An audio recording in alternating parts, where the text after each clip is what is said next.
I was at Goucher from 2011 to 2015, and during that time, I was an economics and political science double major, and I was a track and cross country runner for all 4 years. I was on the Goucher College Democrats and president, vice president, treasurer, kind of revolving capacities there. I was in Red Hot Blue a cappella and involved in just a bunch of other clubs on campus, student athletic advisory council, whatever there was, I would just want to just do it. I was also in the international scholars program, so really tried to fill up my time as much as possible to keep myself as busy and enriched as possible there. So it was. Seems like you were super involved. Yeah, I liked being busy. I didn't like having any free time in my life, but it was an excellent experience. During that time, my primary academic interest was, oddly enough, financial regulation. This was, a few years after the Great Recession and the Wall Street crash and everything. So I was really interested in fixing banking rules, but I was the only person there who was interested in that. So I kind of had to plot my own course in a way while going through the motions of economics and political science. And overall, it was just a fantastic experience. And I studied abroad in London through the Hansard Scholars Program, where I interned in British Parliament and spent a summer in the city of London. It was absolutely fantastic. That sounds lovely. Can you tell me a little bit more about sort of that program and the experiences you had there, and maybe how that kind of influenced where you are now? Oh, yeah, sure. So, well, for one, I was there when the exchange rate was the absolute worst. It was like $1.6 to the pound. So it was very expensive, but the experience itself was quite incredible. We were taking 2 classes on English politics, and while interning in some kind of either political office or media office, I had a political office. I was interning with a conservative member of parliament, which wasn't my first choice, but it's fine, whatever. You just kind of get what you get. And admittedly, the internship component for me was not the best, but that was not how it was for other people. It was kind of luck of the draw, if you will. It's just a matter of which office you got. So I spent a good amount of time sorting mail and that kind of thing. Stuff you might do if you're an intern for Congress here in the US, for example. But what it gave me was an ability to understand the lexicon of government, and just gives you that vocabulary with which you can navigate bureaucracy and government in kind of any Western context, or I would say most democratic context. It depends on which government, obviously, but it was incredibly enriching, and I'd recommend anyone who's interested in government to look into the Hansard Scholars Program. Gotcha. I definitely remember reading a little about, I went to Oxford, so I was in London last fall, Very through cool. kind of COVID starting. That sent me home a little early. But Yeah. definitely love London. The exchange rate, not great. But I'm glad you enjoyed your time there, even though the internship wasn't as much as you expected it to be. I also stalked your Instagram or your LinkedIn just a little bit, and I saw that you also worked for the White House in some capacity. What did you do there? Yes. So at the White House, so right after graduating Goucher in 2015, I applied for my second, my second application to the White House internship program under Obama. It was the fall round of the interns. And as you can expect, it was about as incredible as you might imagine. So I was working on 2 different portfolios. I was working on tax policy and then broadly education and social policy, all under the National Economic Council office, which I'm not sure if it exists anymore in the current White House. I don't even know if they have interns there anymore, honestly. But, at the time, we did have interns, and we had a National Economic Council. And, while I was there, I was working 10-hour days, unpaid, drafting memo briefs and doing just miscellaneous research for whatever people in the administration might want. It's kind of like, was there a spur of the moment interest that someone in an upper level had? Okay, it filters down, intern, you do the initial research and kind of draft the initial bullet points, and then it circulates back up. And if it's of any merit or substance, it might be retained and looked further into, or sometimes it's just a whim that's dropped. But either way, it was incredibly satisfying. I met all of the big people in the White House, Michelle, Joe. Never met Obama one-on-one, but he was at a lot of events we were at. Got to go to the bowling alley. I met the dogs. Yeah, that's amazing. It was. I was in the VIP section when the Pope came to visit the U.S. for the first time, because we were volunteering, and they say, "Oh, you're volunteering, go sit in the VIP section. You're right behind Bernie Sanders." And yeah, it was. I have so many stories going forever. That's so cool. I mean, it makes up for not being paid. The people you get to meet, the conversations you get to have. Yeah, for me at least. Maybe not for others, but for me. Did that influence where you are now, or sort of change your mind on like your career path? I know that was right after Goucher, so still pretty like a time to learn and to grow. It definitely influenced where I am now, in that it kind of helped me decide what I didn't want to do. So as I mentioned before, at Goucher, I was very interested in financial regulation, and I had this image that I'm the only person that cares about this. I have to put the entire Wall Street world on my back and change everything and be chairman of the Federal Reserve in 40 years. It's going to be me who does it. No one else cares.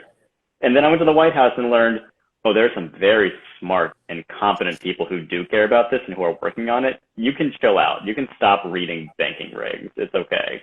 And it was kind of a moment where I could breathe and think, all right, what else am I interested in? Because that was a dense thing to be interested in. I knew I was interested in, broadly speaking, economic social welfare, doing good for the people through economic mechanisms and levers, but I didn't really have an idea of what that would be yet. It also taught me, I think on a more personal level, that it's okay to learn from your peers and not be hyper competitive. That's one thing that, I don't know if it applies to other Goucher students, but when I was at Goucher, I had to be the best. It was always, had to have the best tests, have the fastest times in track, which isn't always a bad thing, but it can go too far. And there was a point at the White House where I realized, why are my coworkers getting better assignments than me? Oh, maybe it's because I might be book smart, but they might be just work smart. They might have more experience than I do, and that's okay to learn from them. We're all in this together, and no one here is trying to be the better do-gooder. We're just trying to do good. And I think that's something incredibly valuable that I gained in that experience. Yeah, no, I can definitely relate. I'm a little bit on the same kind of want to be the best, do the best, and definitely have a little bit to learn from other people. And sometimes it is really hard to step back and say, okay, they're teaching me something. I don't have to have the best assignment to still really learn something out of this. And I think it's great that you say that, because it is something that we want to show to students, is the fact that you don't have to go into an internship and love it. You can go in and not like it.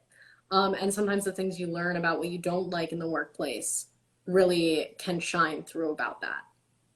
Mm-hmm. Very true. Tagging on that a little bit, are there any sort of qualities or skills that you value in the teammates or the employees that you've had and you've worked with so far?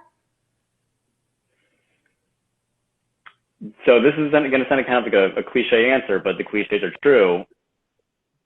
Be a good team member. This kind of feeds into what I was just saying. When I got there at the White House, I was expecting it was going to be all of, the top class people jockeying for the top class of the top class. And then I realized no one here, at least visibly, is trying to outmaneuver the other. We're all really trying to do good here. If you ask for help, someone's happy to do it, and not in a smarmy way. They want to get the job done with you. And every single environment I've been in since has never been a cutthroat competitive environment. It's been people who care about the mission. The common denominator is that we want to do good in the world. So any skill that I would recommend someone have is be a good team player. Just communicate with people and be open. Also be willing to be vulnerable at times. Ask for help. Ask people to shore up any skills that you might be deficient at. For years, I was not the most quantitative guy, and I'm still not the most quantitative guy. But I now have a team of people who might know a few more things about Excel than I do, and I'm happy to ask them for help on, figuring out some difficult maneuvers on there. I like that. I think that definitely touches on just everyone's in it together. It doesn't have to be all you. you can kind of pull from different people's skill sets and still come out with really great outcomes. Thank you for that. And moving on to something else now that I'm a little more interested in, what are you doing now exactly? You've had some political like internships and some positions, but what are you doing now at the World Resources Institute? Great. So we skipped over 3 years, and I'll just touch on that very briefly because it kind of leads to where I was. Okay. So yeah, I don't want to miss after, anything. yeah, and this won't take long, but kind of after the White House, I thought, I was a White House intern. I'm the golden child. I can do whatever I want. People will be lucky to have me. Then I realized DC has a lot of White House interns. It's not that easy. You can't just walk into wherever you want and get a job. So for a few years, I was kind of just holding my business card saying, can someone just take this and hire me? And no one really cared, and I don't really care about them either. But I wound up working at the Congressional Budget Office for 3 years, which I really enjoyed. Incredibly valuable place to be. You learn super valuable government skills, but I realized that I wanted to be doing the change, not just analyzing the change. So about halfway through my tenure there, it hit me. If you're not interested in banking regulation, you're also very interested in climate change and environmental policy and science. These are incredibly important things, and the world is going to sink soon. So you better get to work on it. And so I pivoted towards environmentalism, having a little bit of experience at Goucher, taking Gina Shamshak's course in environmental economics and a few environmental studies courses, nothing incredibly formal. So from the CBO, I applied to grad school programs for environmental policy. And I wound up at Columbia for their 1-year Master in Public Administration in Environmental Science and Policy program, which was a fantastic program. I recommend it to everyone who has any interest in environmentalism or science and policy. It's a 1-year program, 3 semesters, pretty intense. It's just May to May nonstop with a few small breaks. Summer semester, you're doing all science. You're covering the earth sciences, so climatology, hydrology, geology, all the ologies. You're really diving into that. You're getting a foundation of the interconnectedness of natural systems and carbon and things that you realize how incredibly connected the world is. It helps form the foundation for any environmental-based thinking.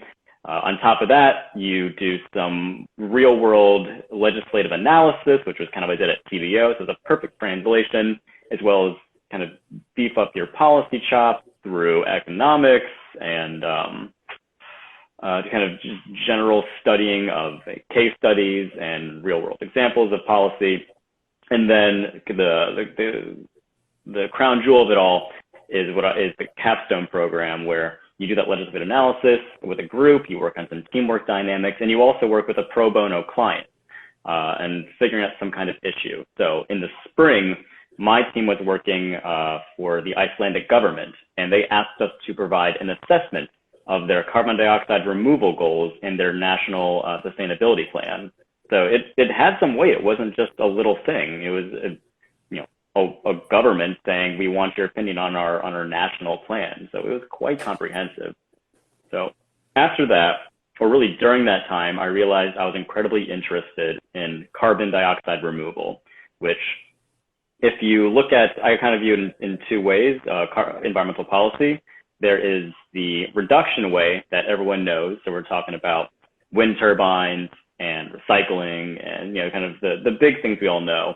On the flip side, it's actually removing CO2 from the atmosphere.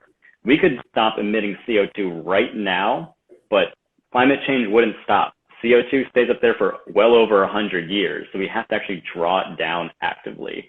And I thought, this is something that kind of the same narrative as banking regulation, no one is talking about. I have to do this. And you see a thread there. But I realized that there actually were a lot of people who were doing it at Columbia. And so I took it upon myself to meet every single one of them, get as much knowledge as I could, ingratiate myself into the field, get my name around. And long story short, it resulted in me working at the World Resources Institute as a research analyst, where I'm currently at. So that is a roundabout way of getting to your question, where you ask, what am I doing? And so at WRI, I work on the carbon dioxide removal team, where I am currently focusing on industrial decarbonization. Industry is responsible for about 20%, maybe a bit more, of all global emissions. It's not as easy to reduce as the power sector is or as transportation is. It's complex, it's varied. It's not like you can't just replace a steel mill with a wind turbine. They do different things. So, I'm focusing on a technological and policy-oriented way of decarbonizing refineries, petroleum refineries, because this is the dirty secret about a lot of our goals for the future in terms of being carbon-free. But even in 2050, petroleum is still going to be part of our society and economy. I'm not saying I like petroleum. I'm not promoting petroleum, but we still use plastic. We still use nylon. We still use housing insulation. We still use everything in between. Even wind turbines require plastic. So petroleum refineries that help create plastics that will be needed to create aviation fuel, which is not easy to substitute out. These are valuable hubs that, as long as they continue to exist, we need to decarbonize them. And we can do it. We have the technology right now. It's not like there's some thing that we're still researching. It's not that difficult. It's just a matter of doing it. That's the difficult part, and that always is. So I'm hoping that my research will help get that ball rolling a bit more by showing the general public, policymakers, private sector, and even industry people, like, hey, you can do this. There's pressure to decarbonize. Here is a pretty general roadmap on how to do it, and we can help you get there along the way. That sounds really interesting. So much of that I didn't think of, and I didn't really think, you obviously think about cutting down emissions and not necessarily removing the carbon. So very cool. And also, just to hit back on your experience at Columbia, very interesting progression there for you of, okay, decided I didn't like this, worked here, decided that was okay, I want to go back to school, learn some more things, and then move on to where you are now. Was it difficult for you to go back to school after being out of it so long, or was it pretty natural to get back into it and start doing that again? It was pretty natural. I've always enjoyed school, and I've always done pretty academic things, a very writing intensive thing. So it wasn't too difficult. And really what made it a lot easier was that a lot of the work that I was doing at Columbia was almost a one-for-one translation of what I was doing at the CBO in terms of legislative analysis. So I remember on day 1 or day 2, we had an assignment where we had to summarize a bill. And I was like, I'm literally copying and pasting from what I did at my last job. So that was very simple. And it simply wasn't that difficult for me. The academic and critical thinking and writing comprehension aspects of my career have been a constant.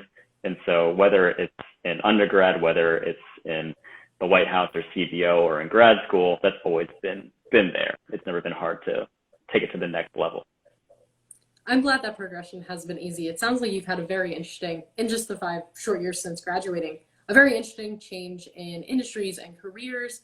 Now that we're kind of seeing a different kind of change, I know that you, or at least your LinkedIn says, you got this job in June 2020. How has COVID kind of impacted not only the industry itself, but your ability to find that job? Yeah, so the COVID talk, if anyone's tuning in is interested in finding a job in the midst of COVID, here's how I did it. It's not easy. I'll say that right now. So I mentioned earlier that when I was at Columbia, my tactic was to talk with as many people in the field that I wanted to be in as possible. It was networking. I always hated networking prior to Columbia because I never had a true end goal. But once I actually had an idea of what I wanted to do, what was the mission I was trying to carry out, I had to find out who were the people involved in that and what roughly would be the spot that I would be in for the next level to do that thing. And so my fall semester, I contacted every single person involved in CO2 removal at Columbia. And it's three events per week, whether it was a coffee, meeting with a professor. I made it another class in itself. It was an assignment for me to talk to everyone. And I had planted enough seeds by spring where I was having conversations with a number of people and organizations involved in the field. And January, I had a conversation with someone at WRI in person. Back then, you could do that. Not anymore, unfortunately. And I haven't seen him in person since then. But we had was supposed to be an informational interview, which kind of turned into an actual interview. And he essentially finished the conversation by saying, you know, we might be able to open up a spot for you. Just like, let's stay in touch. And over the next few months, we maintained communications, had a few more, you know, like light interviews, and shaped what this role might be. Now, a few months into that, COVID starts, which obviously made it very difficult for a lot of my friends at Columbia. People were unsure about hiring. People were also unsure about applying, where they would be. Would they be in the United States? Would they try to go back home to other countries? But I was in a relatively good position because I had made so many inroads with people in the sector that I wanted to work in. And I had a mentor, which was incredibly important for me. This mentor worked at Columbia. He was one of the top minds in the field, and he was able to send me job opportunities or introduce me to people who I might not otherwise have known or have heard about time for all this to happen. So allows to say it comes down to networking, which is not a fun answer. People tend to hate networking, but I discovered that once you have that goal, once you have that, you know, what you wanted to do in mind in a fairly tangible form, then you can go about talking to the people who can get you there. And from there, you want to establish a reciprocal relationship with those individuals, with those mentors. The kind of the secret about being in school, undergrad and grad school, is that when you're talking to people who are professionals, they know that you're looking for a job. You can be a little shameless. You know, they're well aware of what you are currently working to do. So for undergrads, you know, it's okay to ask for information, and it's okay to, you know, make very active attempts to maintain communications with these individuals, because if they sense that there is a bond that can be built, I think more often than not, they're willing to maintain that bond with you. I definitely really like that mentoring was such a big part of your experience, because I feel like at Goucher, that's been a huge part of mine. You mentioned Gina Shamshak before. She's actually my advisor because I'm econ and a business double major. Excellent. Yeah. And so she has been just completely essential to me. And I definitely think more students should go the route of finding a really great mentor. And yes, networking is terrible.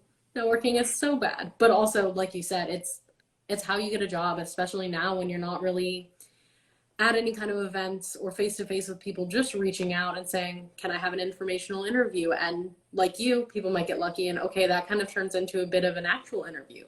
And they want you, and they're interested in finding a way that they can bring you into your team so that you can do what you want to do, and also they're benefiting from it as well. So for some students that are looking to go into your industry right now, what are some sort of trends that they should be aware of, or some sort of qualities they should make sure that they have to make sure they're competitive here? Well, the bright side of my industry is that it is hiring. As you can see from the news cycle, I mean, maybe I'm a bit biased because all my news is environmental stuff, but I think it leaks into kind of the mainstream thing.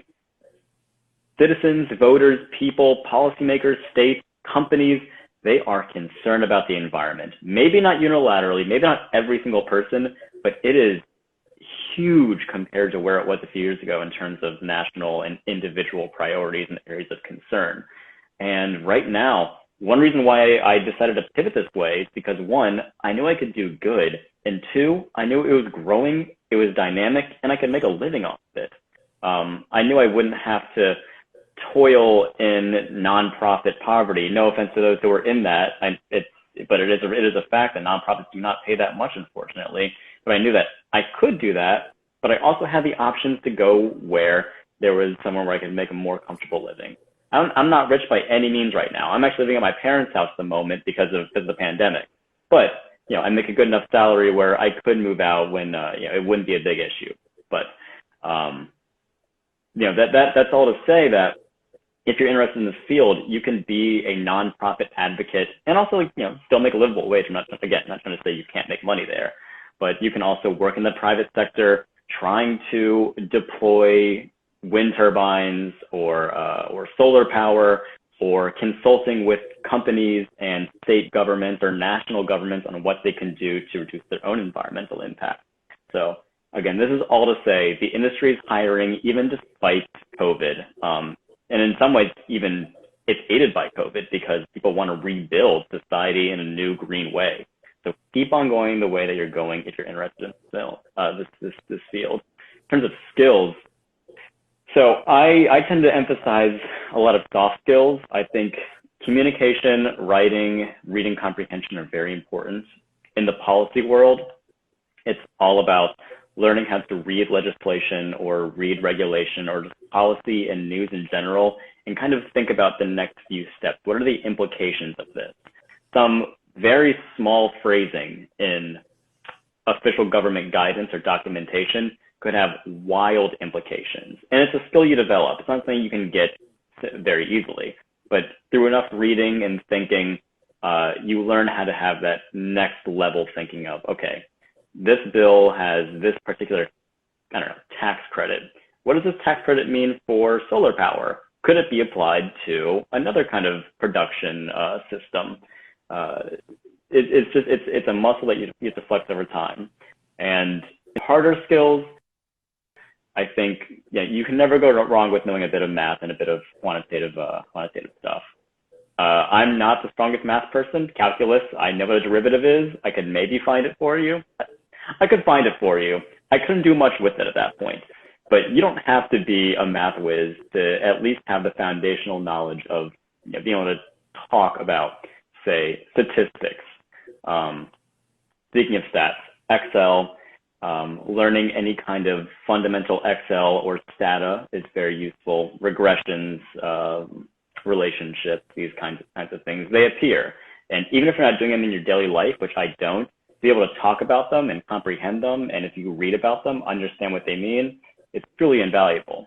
It's about improving your lexicon as much as you can so you can, you know, be at the level of conversation with those who you want to be peers with. Gotcha. I think that is very good advice. And again, the mix between the soft skills and the harder skills, like Stata, which currently wrestling with at the moment. But it's a great combination to have. And I think it is really important, especially in an industry which is hiring, which also makes it a bit more competitive at this point. A lot more people are looking for jobs, and there are a limited amount of industries that are really interested in hiring people right now. I'm glad you found one, and hopefully our students are also interested in this kind of thing and can see this and know that this is something that is hiring and could be a potential option for them. And I just wanted to ask, I want to be sensitive of time, but if you had anything else you wanted to share with students before we wrap up for today. Let's see. I think I've largely covered a lot of it, but I really want to reemphasize, you know, I said it earlier, but I think it's incredibly important to emphasize the value of finding a mentor. In your undergrad career, it might not be as easy because you don't have the work history necessarily, or you might be kind of in the college bubble, so you're not exposed to as many people as you might want to be. But you also are in an organization, you're in a place where you're surrounded by mentors in terms of professors and academic advisors. That you know, their job is, I think, to mentor you, not just teach you, but be there for your growth. And so I really want to reemphasize finding someone who you connect with and who will not just forward you job opportunities, but who can read over your resumes and your job applications, you know, just be in your corner with you. It's truly invaluable. And with that, be a little shameless in asking sometimes. Being a little shameless can get you far. And I guess I say that also with the caveat of recognizing that my experience is not everyone's. One of the things I always keep in mind is that experience is a form of knowledge. And, you know, obviously I'm a white guy and there's some privilege with that. There's some things that are a bit easier for me because of it. And I fully acknowledge and, you know, recognize that, you know, saying being shameless may not have the same implications for me as it might for other people. But as I just said, experience is knowledge. So if you're not of my demographic, use the experience that you've gained in your life to aid your journey and to, you know, help shape your thinking and your values, and find people who can resonate with that. I think there's perhaps even a stronger camaraderie there, if I would hazard to guess.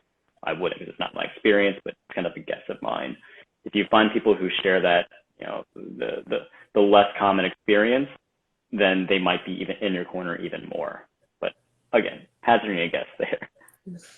Yeah, I definitely appreciate that. And again, stressing a mentor cannot be done more often. It's invaluable, as you've seen.